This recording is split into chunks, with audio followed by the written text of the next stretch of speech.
Dawn Scott, welcome to the Sports Management Podcast. Thank you, Marcus. Thank you for the invite to be on.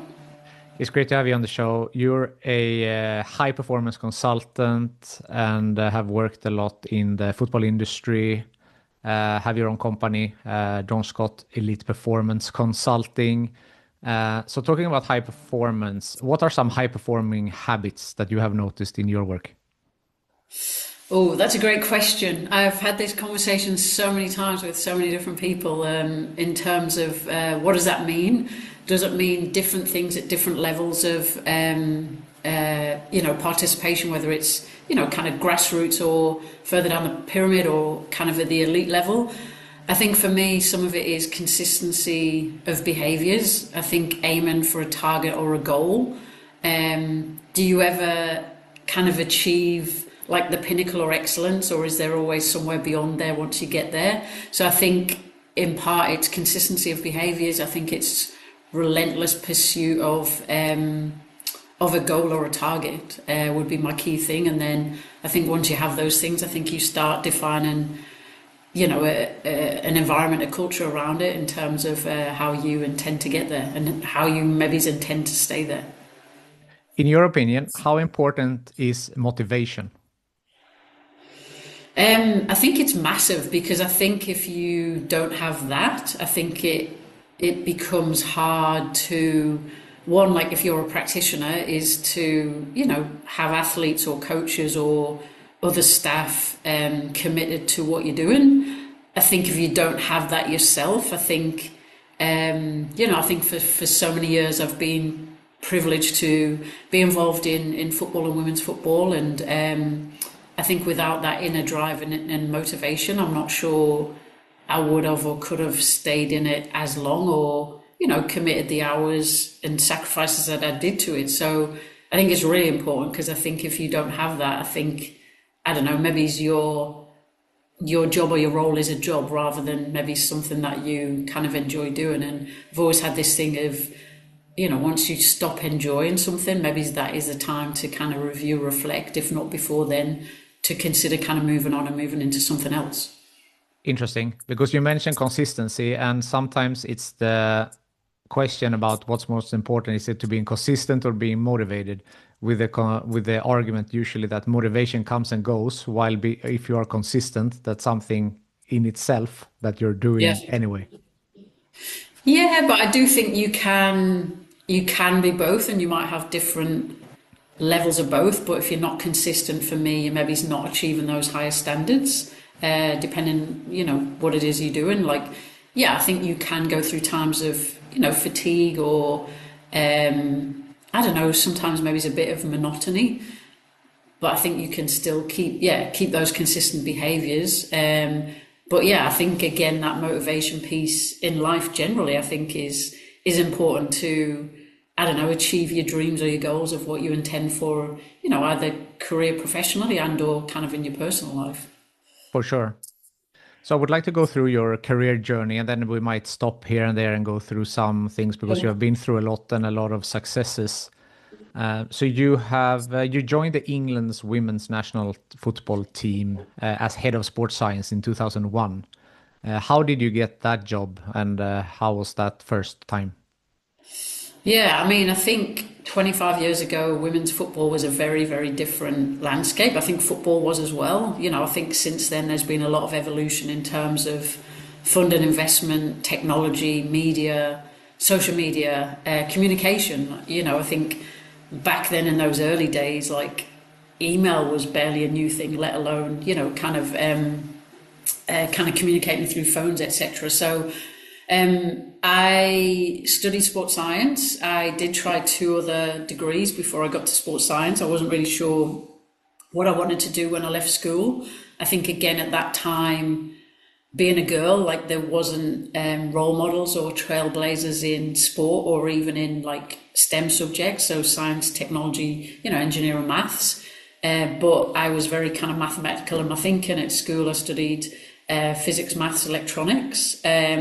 I started a physics degree, again, passed first year. I started an accountancy degree, passed the first year, but again, wasn't sure where that was taking me. And then sports science was then on my radar again when I was first going to university in 1990. Like sports science wasn't really a big thing to study in the UK. Liverpool Polytechnic at the time, not even Liverpool John Moores, was probably one of the few around the country. I also remember kind of going to Kent to visit as well in terms of a sport course.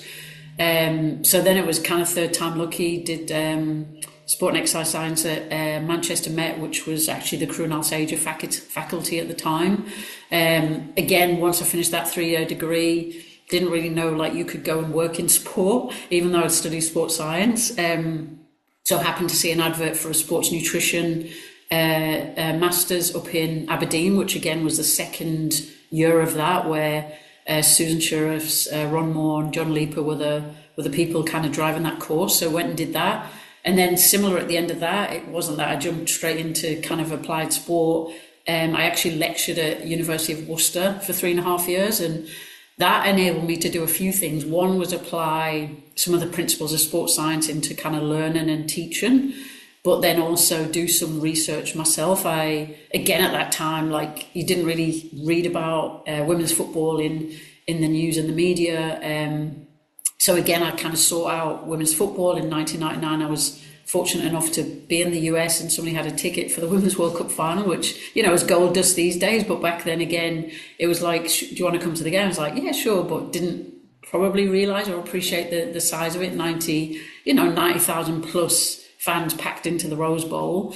And I think that just kind of lit a fire and a passion for me. And when I got back to England, I did some support of some of the top women's teams in England at the time, Southampton Saints, Doncaster Rover Bells, and then did some bits of research and was fortunate to go out to Sydney and presented at one of the World Congress on Science and Football. And then I started contacting Hope Powell, who was the manager of the England women's team at the time, and sharing some of the research. This was all by letter, it wasn't even by email, because again, that's where communication was. So I'd literally do my research, and again, out of that, myself and the two other colleagues, we got a couple of publications kind of from that research, and I shared them with Hope. And then in 2001, they advertised for a role as exercise scientist working with the women's team, and I applied and went through the, kind of recruitment process and was fortunate to get the role. And again, back then it was a very different environment of very little funding, very little support in terms of like people knowing about the women's football team. It wasn't advertised. The players were amateur, like training with their clubs 1 to 2 times a week, playing matches on a weekend. And so it was really building out a support program for those players, education, and building a sports science kind of program for those players. And again, fitness levels were low, nutritional habits were not very good. And, I guess across many of those years, I worked as the performance department, supporting across all of those areas for the players to try and accelerate that kind of fitness and physical development. That's interesting. So you mentioned that 25 years ago, it was a different, of course, view on nutrition and sports performance and exercise science. So you said that they were maybe not they were not having great eating habits and training habits. So what do you see, like comparing today with then? How big is that difference? Knowledge and support and resource around those players. I think you could say knowledge, good and bad. There's a lot of disinformation and misinformation on social media and the internet, etc. But obviously we now have got, many qualified dietitians or sports nutritionists working in women's football. Like if I kind of focus on that, like I even remember going to the launch of the Adidas Predator, which was kind of in the early 2000s, and Kevin Keegan was there at the launch, and he spoke about in his day their pre-match meal was like chips, steak and eggs. And so, yes, it's evolved on the women's side, but it's evolved on the men's side as well in terms of kind of the applied advice and guidance for players around the whole area of support, and, nutrition being one. So I think one is like knowledge and information. I think education of players. I think also education and information specific to the female player and the female lens. We can't just apply what's been done on the men's side. And again, this is where, only 6% of the sports science research is totally focused on females. So, there's also that kind of knowledge and research gap, so that some of our guidance and advice can be more kind of more informed from the research, but that's going to take time to translate and implement. So again, it's that support around players in terms of the environment of staffing around their specialist support generally for education, but also that individual kind of support for players, whether it is, nutrition, psychology, training, periodization, recovery, etc. There's now research coming out around periodization of recovery and what that should look like. So, again, I think there's so much out there in terms of individualizing the support for any single player. But again, that's, whether it's a male player or a female player, again, I think it's just there's more information and science out there. For sure. And you mentioned so many great things there, and I want to dissect that a little bit. So first of all, you mentioned misinformation. So what do you feel right now is some information that is floating around out that is not actually proven? I think rather than like one specific thing, I think generally, again, you can go into the search engine on, any kind of internet platform. And I think, as human beings, like the curiosity of either doing that or going into, some of those AI platforms. Again, I think sometimes some of them can be misinformed, and, that's not necessarily based on scientific knowledge or evidence. I think in women's sport, we've had a period of time where players have maybe been fearful of eating carbohydrate, which are a key source of fuel during, football training and or kind of match play.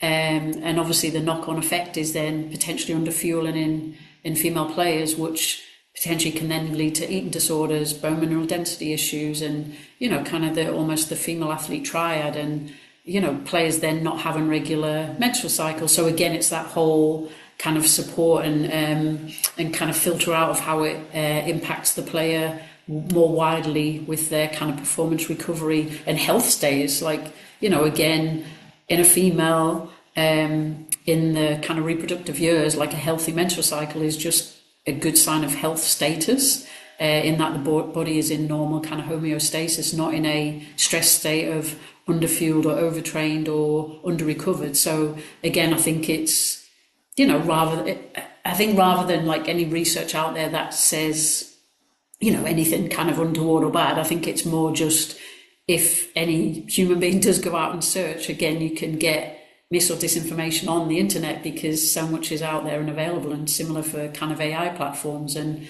I think we have to remember the human and the human kind of knowledge and voice at the center of everything that we do. Definitely. And a lot of new information we have today versus 25 years ago, obviously. And in your role, you need to stay up to date with the information. So how are you conducting your research and getting up to date with what's coming in terms of research on this topic? Yeah, I mean, I think part of it is surrounding myself by people who are, specialists or more knowledgeable than me in specific areas. And, I have people that I kind of rely on or go to if, I want to know about latest research in certain areas, and also, try and kind of read around latest research and kind of research myself. And, also with FIFA, I've been working on some projects over the last few years, which really is focused on the female lens. And in the next few months, they'll be releasing a platform with some female health education modules kind of focused purely on the female player. And with that project, it's been, not the work of one person, but almost 30 to 40 plus experts globally, combination of academics, researchers, applied practitioners who've kind of come together and developed some of that content. So again, I'm not, ignorant enough or, ignorant enough to think that I know everything. I feel like the more I read, it's that saying, the more I read, I feel like the more I realize I don't know. And, I'm always kind of listening to podcasts as well. I think that's a great way of listening to some of the latest research, kind of out there as well, in terms of either the female player or, leadership management, etc. So again, I think just trying to read and read books, listen to podcasts, reach out to kind of people I know, network in terms of the latest thinking and understanding. And also, like, there's more than one way of, doing something, or there's always kind of more than one opinion. So again, it's trying to kind of read what's out there and either come up with your own kind of thoughts, opinion, or applying what you feel like is appropriate to that environment or to that individual situation or person. Yeah. And you mentioned previously that only 6% of the research is done on the on females. So, I mean, there is a huge blind spot there potentially, right?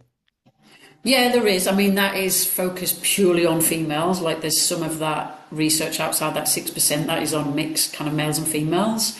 And also, I think it's worth acknowledging there is an increase in the amount of research being done. There's certain institutes globally now who are committing funding to doing kind of more research.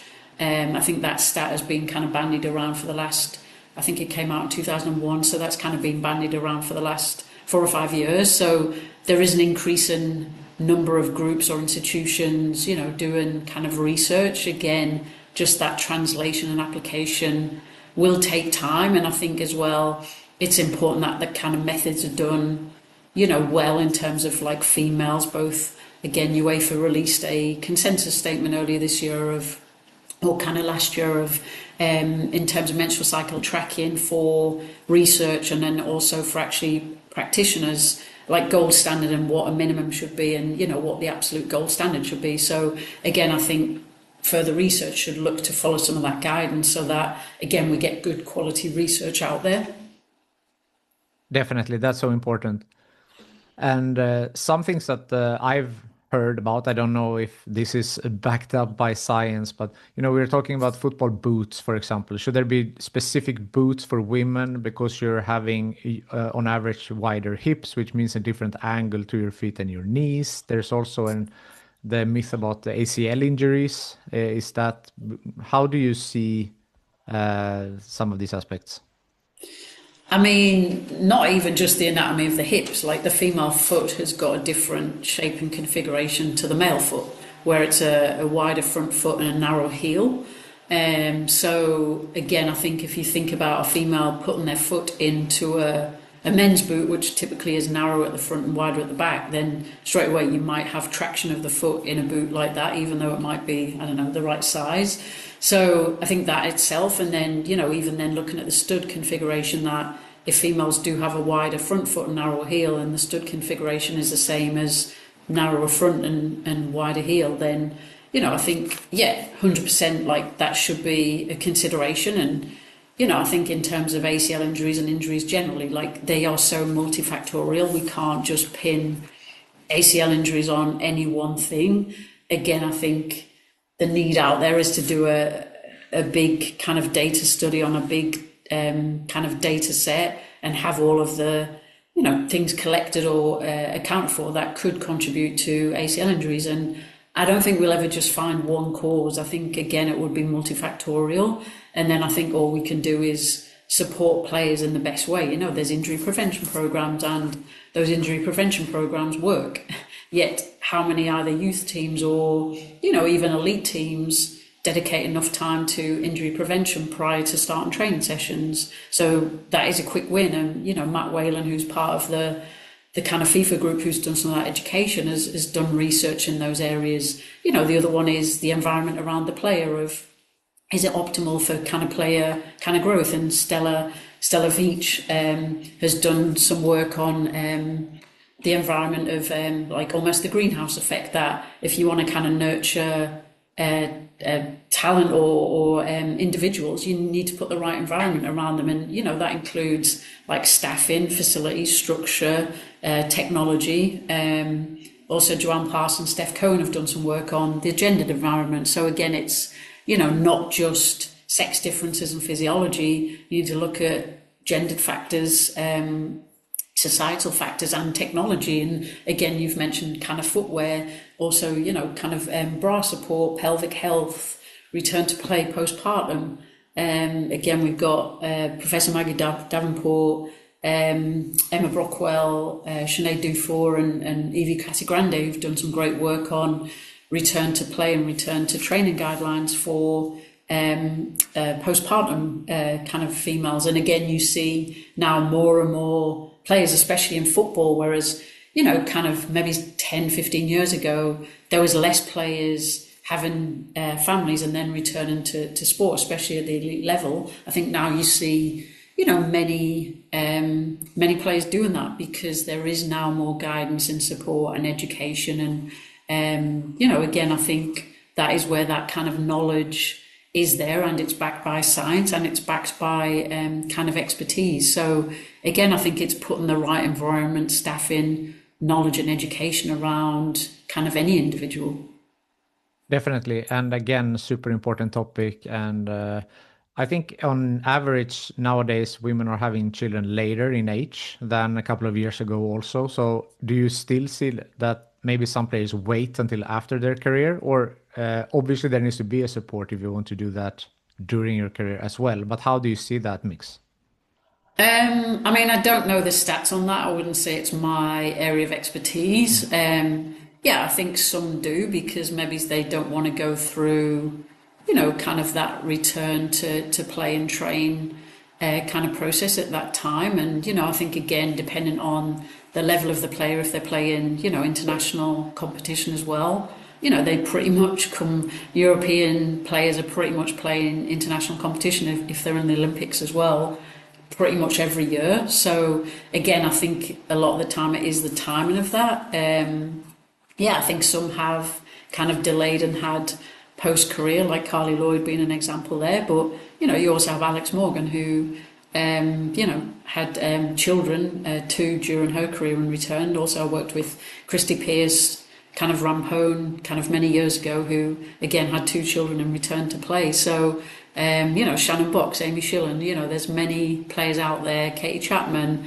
Mary Phillip, like there's many players out there who have returned. I think recent one was seen on kind of social media just because she was plotting some of it was Claire Emsley at Angel City. But again, you could tell that there was guidance around that of, kind of the load that she should be following pre-pregnancy, that she was being, kind of tracked and monitored in terms of heart rate intensity and also her speed on her, kind of GPS. So again, I think just that guidance and knowing that there is informed, educated, specialist support for those players, I think is fantastic because again, a female should be supported like any athlete and be able to kind of have children at any stage of life and also be empowered to perform on any day of their menstrual cycle and, at any point throughout their, kind of their years of reproductive kind of life.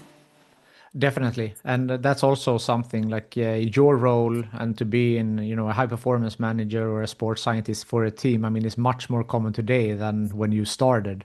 So this becoming more and more common in teams, and of course that's super beneficial for the topics that you mentioned there.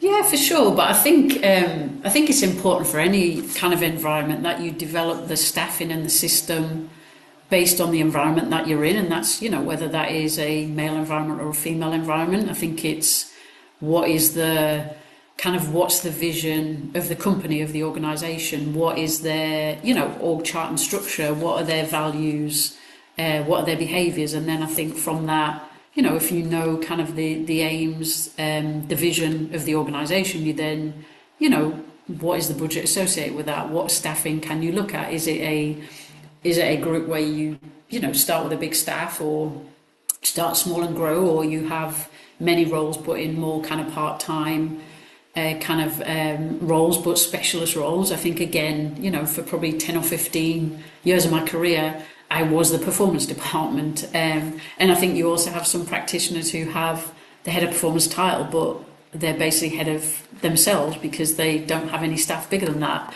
I think there's also been some discussion lately of, the different titles of head of performance, performance director, director of performance, director of sports science, like what do all the different titles mean?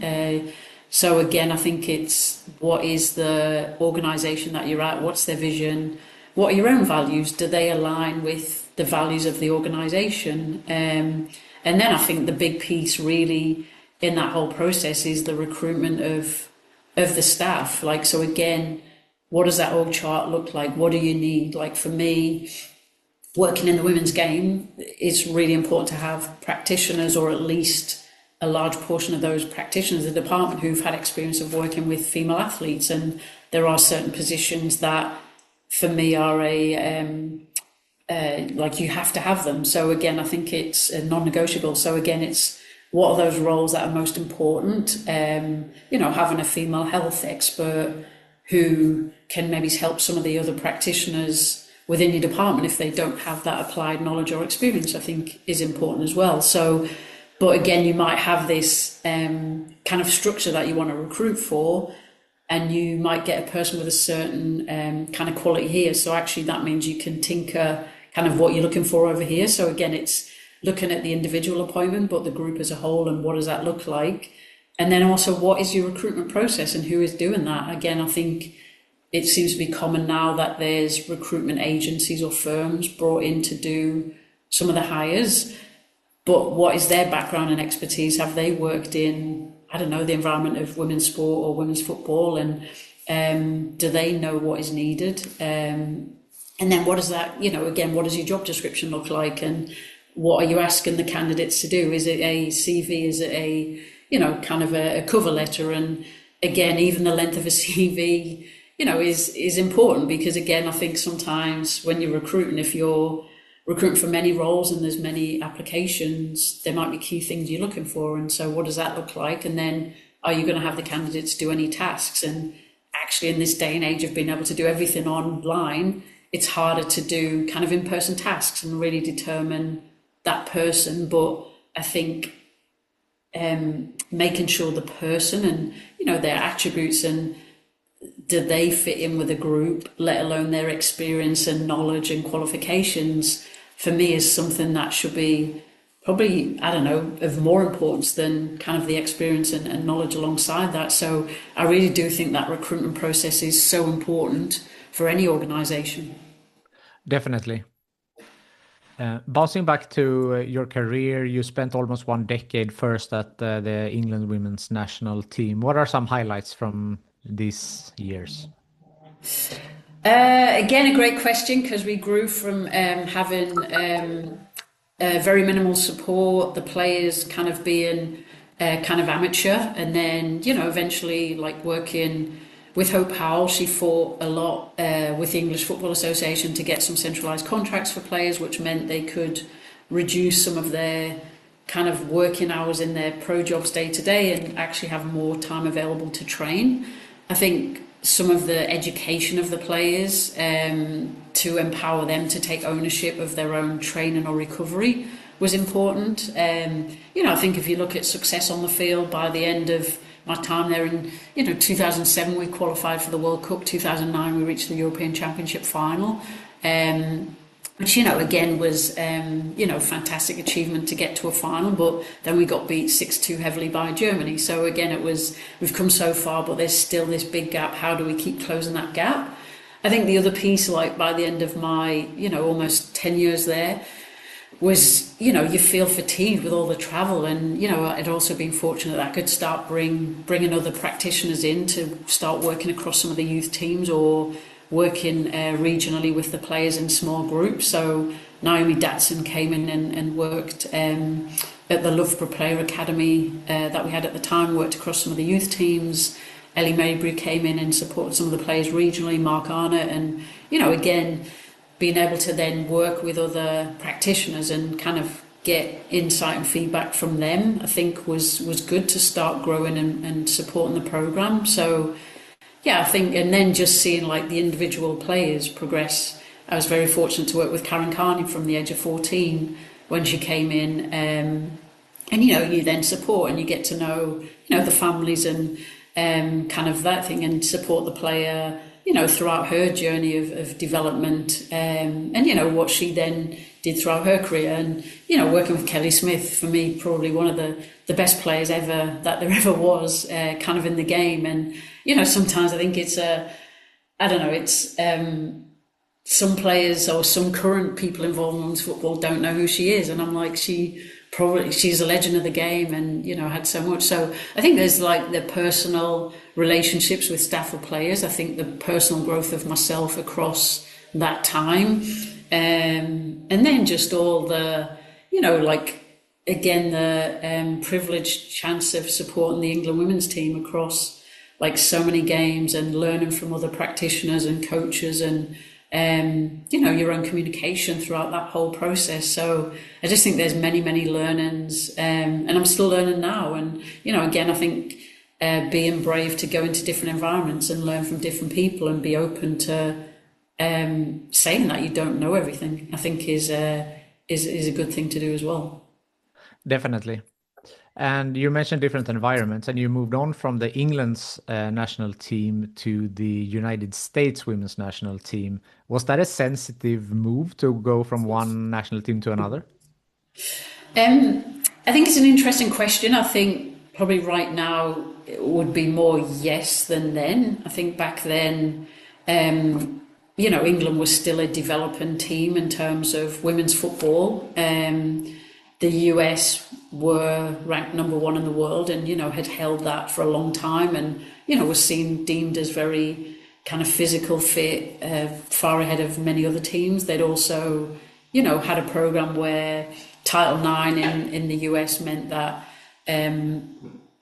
sports in colleges had to commit the same funding to women's sports as men. So a lot of that went into women's football in the US. So you almost had players going through the college system where at times in the year, like they're training full time. Also in the US, again, there's the history of the 85ers, the 99ers, the whole trailblazers through that whole period of time. The 99ers obviously winning the World Cup. But then also having the WUSA, the Women's Professional USA kind of league, and then the Women's Professional Soccer League. So again, they started to have some professional leagues and were the kind of first to do that. I think Italy had one in the 90s, which didn't last that long.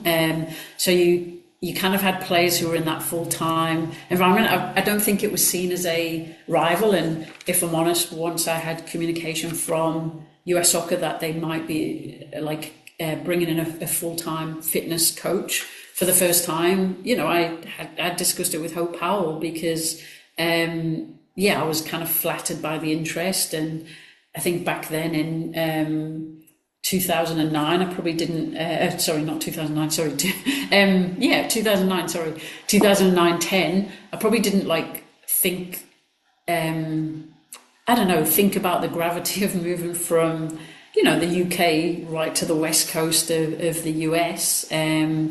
Technology was different, communication was different. Zoom or Skype was just kind of starting out as a communication platform. I discovered WhatsApp when I did make the decision to leave, and so again, that was probably my main platform for keeping in touch with family and friends. Again, discussed it with Hope, and again, I felt like I'd kind of done 9.5, 10 years with the England women's team. Kind of felt like for me, like a new challenge was important, but also for the players to have a new voice and input would also help them and benefit them to take it to the next stage. So I guess it was kind of twofold of taking the opportunity and again, having watched the team in the 99 World Cup final and, again, being then approached and having conversations with Pia where it was a big salary cut to go there. Not that I was on big money at England, but in the end, I remember having a conversation with Pia and she said it's not always about the money, it's about the journey. And that just kind of made my final decision of, okay, I'm going to, kind of take the chance and kind of move out and come and support the team. Wow, what a story. That's taking, as you said, a big pay cut and moving to the West Coast in the US, leaving family and friends behind. That's a big leap. It's a bold move. Yeah, again, I think at the time, I'm somebody who's a steady, kind of just steady and calm in my emotions. And I think on the day when I flew out, I remember kind of being upset with mom, family of, moving over there because suddenly at the time I was kind of living Shrewsbury way near to Lilleshall. So it was 3-4 hour drive home, whereas now it was 12, 14 hour kind of journey and 8 hour time difference. But yeah, there was kind of tears when I left, but then it was literally like took 2, 3 bags, cases, and jumped on a plane. Literally, when I got to California, was put up for one night in a hotel, and then literally had to kind of fend for myself. So it was kind of a steep learning curve of getting your social security number again, which wasn't an easy process. Took a few months to get that sorted, to then get paid. And again, I think just that resilience of kind of being strong and keep pushing, and then to work with that team and with Pierre and the coaches since then, was just an unbelievable opportunity kind of that I was given. And a lot of success during these years. As you mentioned, the US national team was the number one from, I think, early 2000s and onwards. But when you were there, it was an Olympic gold in 2012 and 2 World Cup titles. So that must have been quite the experience. Yeah, it was incredible. And I think sometimes, you want to go back and live it all again. I think obviously last year being the 10-year anniversary of the 2015 World Cup is just like, wow, can't believe it was that long ago. Sometimes it feels like not that long ago, and sometimes it does feel like a long time. That thing recently where people have been posting their 2016 images, and you see some of the players from that time where they look, really young, like Lindsay Horan, Mallory Pugh Swanson, Emily Sonnet, and you're like, wow, like they look like babies then. But it was just an incredible time. I think, the players obviously had success, were kind of, like I say, kind of athletes and dominant. And so again, all the time it was like, what can I bring? How can I add value? And again, it was looking at that full complement of support, starting to make their training more scientific and more related to football rather than kind of running drills and just running, and how do you incorporate the ball. I remember working with Pia a lot on that, where, she wanted everything with the ball, and I was like, well, we need to get the players warmed up and ready for that. And then, kind of there's some activities that we might look to do without the ball because it might be more time efficient, or individual players might need that, or what kind of individual dose do different players kind of want or need. The education of the players. So again, looking at that full complement of recovery, nutrition, hydration, sleep. Again, the individual support in the different areas, because even at that time, the National Women's Soccer League started in 2013, but most of those teams had minimal staff, maybe 3 staff, and didn't really have sports science or performance support. So a lot of my role initially was involved in travelling to each of those environments, supporting either the national team players there and or the players generally, and kind of working alongside the head coaches. Vlatko and Andonovsky was the KC Current head coach. So again, going in and supporting him. And in Kansas, they had players like Lauren Holiday, Nicole Barnhart, Amy Schillen. So again, it was kind of going in and supporting those players, but then also supporting the league as a whole. And eventually in 2015-16, was able to bring in more staff and really provide sports science support across the whole league. And, you now see it thriving, and, the size of the departments and the funding, the investment. And again, it's just incredible to see where it is now, given, where we started back in 2013. I understand that it's been a couple of years since, and as you said, the whole women's football have evolved so much over the last 2-3 decades.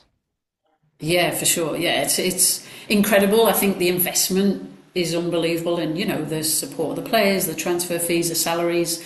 I think the thing we need to make sure, there is a imbalance of kind of loads, where there's some overload of players and some underload. And FIFA Pro have released a report kind of this year and for the last few years where you do have some players playing many games, kind of those largely probably European based players who have a lot of domestic club games, but then also Champions League and then national team. But then you also do have some players who are not international players who almost have an underload. So again, I think it's making sure we can support players across the whole spectrum, and then also making sure the environment in terms of staffing, facilities, structure is optimal for the female player, and again making sure that there is that applied female lens and knowledge within that staffing group. Because I also think what we have seen is that as there has been increased investment and higher salaries, you see more practitioners and staff come from men's sport. And so again, I think it's important to make sure that those staff coming in have that applied female lens and knowledge and understanding of the female player as well. Definitely. Then you took on a role at FIFA during this time as well. So you were doing those simultaneously as a consultant role? Yeah, so in 2014, I was approached to be part of the group to write a report following the World Cup on the physical analysis of the teams. And since then, I've then kind of been part of the group to write that in 2015, 19 and 23. And then I guess in the last 5 years, I've kind of been working on a few projects again, focused on supporting the practitioner with the female lens. So again, some of that female health education should be coming out in the next kind of month or so. And then a program supporting some of the national teams around supporting some of their practitioners, again, really focused on the female lens. So yeah, again, I've been fortunate to kind of support those programs, build those out. Belinda Wilson, who's the Senior Women's Technical Development Manager at FIFA, has kind of been a real driver kind of on the ground with FIFA for that. And then, alongside kind of Rick Lovell and Kelly McNulty with that applied female lens, and Connie Marshall from a kind of adult learning perspective is, helps me kind of grow and learn every single day, in terms of, kind of bouncing things off those guys as well. So again, yeah, very fortunate to be involved in some of those projects. That sounds really interesting. So how does your work look nowadays? What is your day-to-day look like in 2026? Yeah, no, it's very interesting. It's very different from, kind of 12, 13 months ago, where, again, for 25 years, I'd done, kind of the national teams and then into Miami and then, Washington Spirit. I think right now, kind of, I do the FIFA work for, a few days a week and then, just consulting on a few different projects with different groups, some of it around facilities specific for female players, some of it around consulting with, a couple of teams around, some of their departments, their structure, the kind of systems and processes. Again, was fortunate in the last, few years where I supported kind of one team, but then also that global lens across multi-teams. So, kind of got insight and experience a little bit of kind of applying a model across multi-teams, not just in one kind of location. So that's a real passion of mine, of making sure like the environment, the recruitment, kind of the values, etc., kind of are aligned within a department, and again, ultimately with that applied female lens. And then just a few kind of speaking kind of conferences, engagements. So again, they've ranged from specifics around, part of my journey or specific areas of support through to kind of some of the kind of leadership areas as well. So yeah, again, kind of launched website November last year, and just kind of exploring a little bit some of the different kind of areas of support to see, where it is I might want to go more into or less into, and, never really closing the door on going back full time into a club or a, kind of multi-club support. Again, I think for me right now, it would just have to be the right opportunity, the right environment, the kind of right vision to align with kind of my values, to want to give my kind of all in a situation like that, but just still massively passionate about women's football and women's sport, and wanting to, not necessarily just see the game grow, because I think we've seen massive growth and massive evolution, but, just keep pushing the game on, because I think we've only seen a snapshot of where women's sports can get to, and I think it's such an exciting time for women's sports. Definitely. And it leads me into a different question as well. If we are looking ahead into the future for women's sport, as you said, it's been so much growth, but any predictions that you have for women's football in the future? Oh gosh. Wow. This is a massive one. Oh my goodness. I honestly don't know. I think there's been such an evolution over the last like 8 years. Like when I think even from 2015 to 19, working with the national team and, just seeing the standard at the World Cup was incredible. I think there's talk in the next World Cup, not in 2027, but the one after that, to increase the number of teams. So therefore, I think what we need to make sure is that overtrain, undertrain, that we keep pushing up those players who maybe are not playing as much as the players at the top end.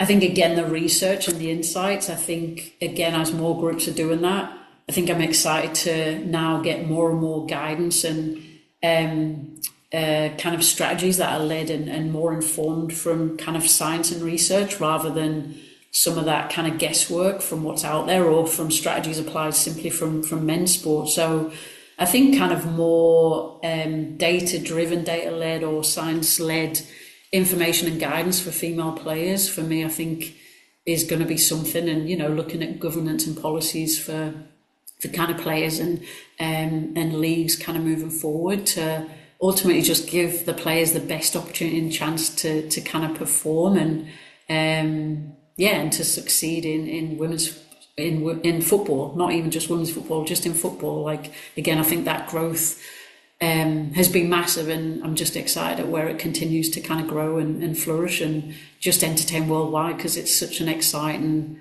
opportunity and kind of sport to watch. Yeah, me too, for sure. If someone wants to work in the women's footballs, in the football industry, maybe at large, or specifically in the women's football, what's some advice that you have for them, for a young person who wants to take this career journey? I think anything is achievable. So I think, again, it's like, if you can see it, be it. So again, you know, do your research of what area is it that is of interest. And, you know, also it does take hard work to get there, and it does take some resilience. I think, again, having been a female in a male dominated sport and, you know, environment for many years, like, has taken a lot of like resilience in myself, and has taken a long time for me to kind of speak up and have a voice. Because it can be intimidating, it can be hard. But again, I think really seek out what it is you want to be. Like, it's not just being a player. Like, you can be anything, whether it is a sports scientist, psychologist, coach, administrator, you know, equipment person, social media content, etc. Like, there's so many roles and opportunities out there. I think you also have to do your research and know what it is, and, you know, kind of do some of that work yourself. And then I think whatever the qualification it is to get there, I think then, you know, seek out any voluntary or opportunities to work with so many different people, because I think developing those soft skills and communication skills of working with different people, I think do some self-work of knowing yourself. I think that's probably been one of my growths over the last 6-7 years of, you know, knowing yourself, of, you know, maybe it's how a behavior you did, you think it's this, but actually somebody else perceives it as this, and what impact does it have on them? And so I think that open mindset and growth mindset of, you know, kind of learning about yourself, but then also being open to change or adapt or flex, either in different situations or different people. And I think you only can learn or get to do that by experiencing different people or situations. So I think one is seek out, do research of what it is you want to be, what qualifications might get you there, seek out some of those voluntary experiences, and then, yeah, I think kind of pursue it, like dream it, believe it, achieve it. I think, again, like, sorry, I know they're kind of like corny sayings, but I honestly think that is anything is possible now in women's sports. Definitely. And things are cliches for a reason. It's because usually they are true. Yeah, for sure. Yeah. It's been a pleasure talking to you for almost an hour here. I would like to end on a networking question. So, who from your network do you think would be a good guest on this show? That's a great question. Let me think. Oh my goodness. I mean, there's so many. Like, it depends whether it's someone who's kind of more in a leadership position, someone who's experienced, you know, kind of different environments. Like, you know, again, thinking about practitioners who've gone across different environments. You've got somebody like Julie Twaddle, who worked the English Institute of Sport in the UK, worked at Manchester City Women, is now working in the NWSL, so has kind of worked across different environments, different roles. You've got people in academia like Professor Margie Davenport, who again has been the person who's kind of led and developed a lot of these return to play guidelines. And then, you know, I know Andrea Hudi, who's at University of Connecticut, leading the women's basketball program, and again has got many years of experience. Kind of previous Tina Murray, who's high performance director at US Soccer. So they're probably kind of some of the names I would throw out there, depending on what it is you actually want and you want to look for. Again, I think all just I think really fascinating people where you could learn a lot in terms of their kind of role involvement in sport. And in women's sport, kind of for some of them in terms of where they've gone to. I love that. Great suggestions. Dawn Scott, thank you so much for taking the time to be on Sports Management Podcast. No worries. Thank you, Marcus.